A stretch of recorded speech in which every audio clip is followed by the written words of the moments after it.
Salam uşaqlar, hər vaxtınız xeyir.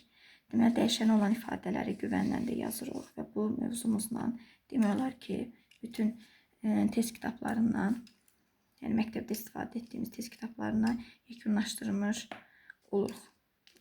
Dərsə keçməzdən əvvəl yorumlar hissəsində mənə dəstək olduğunuza görə hər birinizə təşəkkür edirəm. Hər birinizə əgər ən azından balaca da olmuş olsa dərslərinizdə kömək eləyə bilirəmsə, nə xoş mənə. Yenə nəyi bilməsəz soruşun. Elə ola bilər mən səhv nə isə yaza bilərəm, onu da yaza bilərsiniz. Orada heç bir qəbahət yoxdur.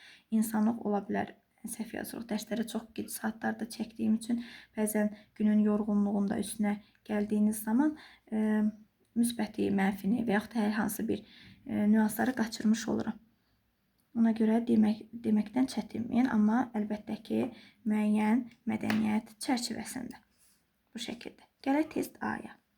Birinci sualda nə deyir? Deyir, n5 olduqda n vurulsun, n üstə gələk 1 ifadəsinin qiymətini hesabla. Yəni, n-i gətiririk, yerinə qoyuruq. 5 vurulsun, 5 üstə gələk 1. 5 vurulsun 6 bərabərdir 30-a. İkinci sual. 1 kiloqram pomidor A manatdır, 1 kiloqram xiyarı isə B manatdır. Əgər 3 kiloqram pomidor alıramsa, mən 3A, yəni 3-ü vurmalıyam A-ya. 4 kiloqram xiyar üçün də ödənən pul olacaq 4B. Bax, bu şəkildə 3A üstə gələk 4B. Variant C. Üçüncü sual. B-nin 5 misli ilə C-nin kvadratının fərqi. Dediyi sözləri yazırıq. 5B çıxılsın C. Dördüncü. Bir tərəfinin uzunluğu A üstə gələk 1 olan kvadratın perimetri aşağıdakılardan hansıdır? Biz bilirik ki, kvadratın perimetri düsturu 4A-dır. Sənə, yəni bir tərəfin uzunluğu, A-nın uzunluğun A üstə gələk 1 verir. Yəni, P bərabərdir 4 vurulsun A üstə gələk 1-ə. Bunu bu şəkildə də yaza bilər. Amma burada neyini? Biz paylama xassəsini bilirik. 4 vurulsun A üstə gələk 4 vurulsun 1. Yəni 4. Variant olaraq D variantı. 5-ci sual. Hər birində 4 kiloqram çəltik olan Y sayda kisə vardır. Y sayda kisədə cəmi neçə kiloqram çəltik olduğunu göstərən cəbri ifadəni yazın. Yəni, bir dənəsində 4 kiloqramdır, bu da Y dənədir. Yəni, bilmirəm də, hər birində daha doğrusu 4 kiloqramdır. Y sayda olan kisədir. Yəni, Y saydan tapmaqdan ötürü mən 4-ü vurmalıyam Y-ə. Variant olaraq, deməli, C variantı. 6-cı sual.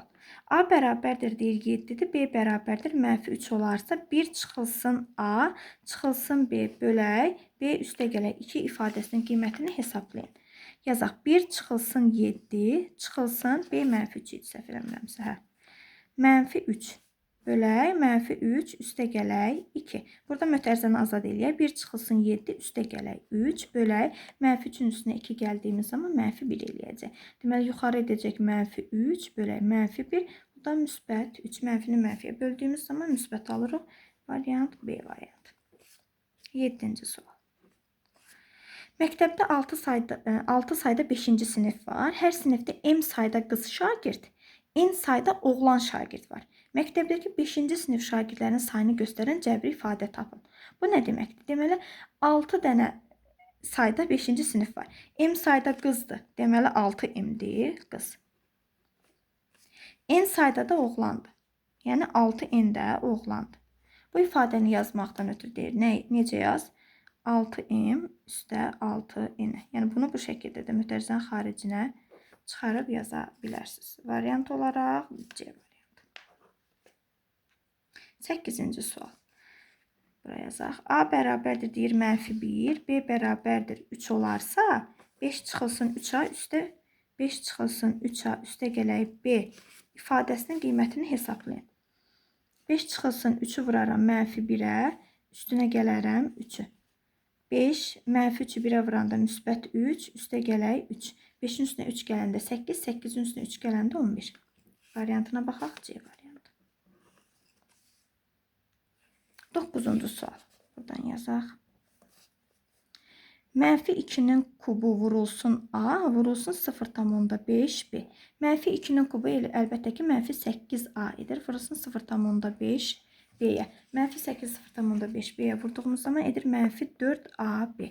Görə sualda nə deyirdi? Deyir əmsalını tapın. Əmsal da mənfi 4. Variant A variantı. 10-cu sual.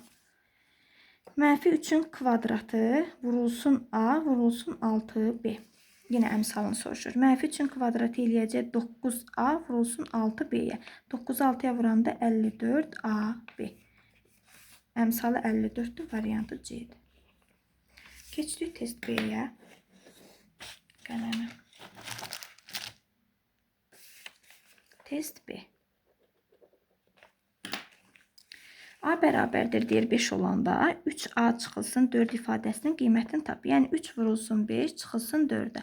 15 çıxılsın 4 bərabərdir 11-ə. A variantı. İkinci. X manata alınan məhsul X üstə gələk 15 manata satılır. 50 manata alınan məhsul neçə manata satılmalıdır? X manata alınan məhsul X üstə 15 manata satılırsa 50 manata alınan məhsul da 50 üstə gələk 15 manata satılmalıdır. Yəni 65 manat olmalıdır. Üçüncü sual. Üçüncü sualda nə deyir? Deyir ki 3-də 2A üstə gələk 5-dir. A bərabərdir 3 olduqda aldığı qiyməti ilə, gəlin birinci bunu hesablayaq. Yəni yazırıq ki 3-də 2 görünür, vurulsun 3, üstə gələk 5. 3 ilə 3 ixtisar gedir, qalır 2 üstə gələk 5 bərabər 7. Sonra deyir ki 2B çıxılsın 1-də, B bərabərdir 3 olduqda aldığı qiymətin cəmini tapın. 2 vurulsun 3, çıxılsın 1. 2-ni 3'ə vuranda 6, 6-dan 1 çıxanda 5. Bunların da cəmi 7 üstə gələk 5 bərabərdir 12. Variant B variantı. Sonra 4-cü misal. Turanın 30 manat pulu var. Turan biri X manata olan qələmdən 3 dənə aldı. Bax, X manata olan qələmdən 3 dənə alıb. Deməli, bu qələmə 3x məsələn, deyək ki, pul verməlidir. Çünki bir dənə məsələn, bir dənə qələm 40 qəpik idisə, mən deyirəm ki, 3 dənə qələm aldın. 3 dənə qələm aldınsa, deməli 3 dənə 40 qəpik verməlisən də. Başa düşdün necə? Sonra nə deyir? 3 ədəd alarsa, qalan pulunu göstərən cəbri ifadə. 30 manatda mənim pulum var idi. 30 manatdan mən həmin bu 3x-i çıxmalıyam ki, məsələn, 1 manat 20 qəpik almışam da, 30-dan da məsələn 1 manat 20 qəpik çıxıb, mənə qalan pulumu verməlidirlər. Ona görə də variant C variantı. 5-ci sual. Deyir ki, X manat borcu olan Vüqar hər həftə borcundan 5 manat ödəyir. Deyir, 4 həftə sonra Vüqarın qalan borcunu göstərən cəbri ifadəni yazın. Borcu nə qədərdir? X manatdır. Bu da deyir ki, 4 həftə ərzində, yəni bir həftəyə 5 manat ödəyirsə, 4 həftəyə bu nə qədər ödəyir? Yəni, deməli 4 həftə 20 manat ödəyib də. İndi həmin bu qalan borcu göstərən cəbri ifadəni yazmaqdan ötürü mənim pulum məsələn, deyək ki, borcum X manatdır. Qalanını da tapmaqdan ötürü mən X-dan o 20-ni çıxmalıyım. Məsələn, deyək mən ki 60 manat borcum var. 60 manatda mən 20 manatı çıxmalıyam ki, görüm mənim nə qədər borcum qaldı. Həmin o 60 sanki X-dır. Yəni X-dan sən 20-ni çıxmalısan ki, borcun nə qədər olduğunu tapa biləsən. 6-cı sual. Ədədin 7 mislindən 8 vahid az. Sən ədədin hansısa bir misli, daha doğrusu ədədi bilmirsən axı. Deyir, ədədin 7 mislindən, yəni x vurulsun 7-dən 8 vahid az olan 8 vahid az olan ədədi göstərən cəbri ifadəni yazın. Yəni bu da edir 7x çıxılsın 8. Variant B variantı. 7-ci sual.